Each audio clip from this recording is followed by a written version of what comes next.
दिनै आसामनिफ्राय रायजो सभायाव मोननै सिटआव जि बिसायख'थि जादों आरो बे बिसायख'थियाव जोंनि बिजेपि इउपिपिएल आरो एसडिपिनि जि मित्रजोट बे मित्रजोटनि जिथु बिजाथि पबित्र मार्गेरिटा आरो रोनगोरा नार्जारी बिथांमोननि देरहासार जानायाव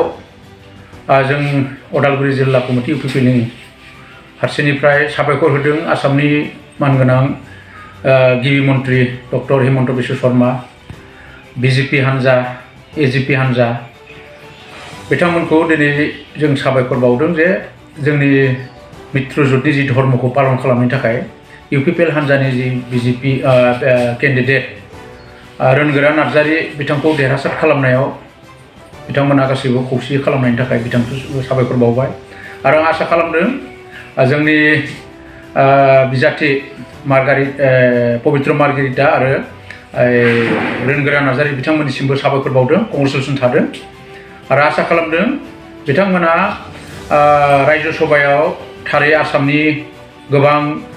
समस्यानि सायाव मोनसे उत्थापन खालामगोन आरो आसामनि जेसेबां समस्या दङ बे समस्याफोरखौ सुस्रांनायाव भारतनि पार्लियामेन्टआव उत्थापन खालामगोन आं बेखौ आसा खालामदों आरो बिथांमोना थारै जोंनि आसामनि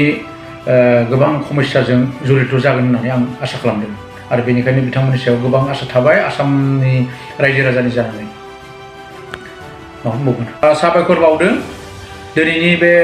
आसामनिफ्राय मोननै रायजो सभानि सिटआव बिजेपि इउपिपिएल आरो एजिपिनि बिजाथि अमयहुतिया जि प्रार्थी बिथांमोना देरहासार जानायाव थारै उदालगुरि जिल्ला कमिटि इउपिपिएलनिफ्राय आसामनि मुख्यमन्त्रि डक्टर हिमन्त बिश्व शर्मा गासै बिजेपिनि हान्जा एजिपिनि हान्जा बिथांमोनखौ इउपिपिएल हान्जानि जानानै उदालगुरि जिल्ला कमिटिनिफ्राय हाजासे साबायखर बावदों बिथांमोना जोंनि इउपिपिएल हान्जानि बिजाथि रोनगोरा नार्जारी बिथांखौ देरहासार खालामनायाव बिथांमोननि बेखिनि खामानि मावनायनि थाखाय बिथांमोनखौ साबायखर बावबाय आरो आं आसा खालामदों बिथांमोना निस्सय जोंनि गोबां गोग्लैसोना थानाय समस्यानि सायाव भारतनि संबिधान पार्लियामेन्टआव उत्थापन खालामनो हागोन जोंनि बे समस्याफोरखौ लानानै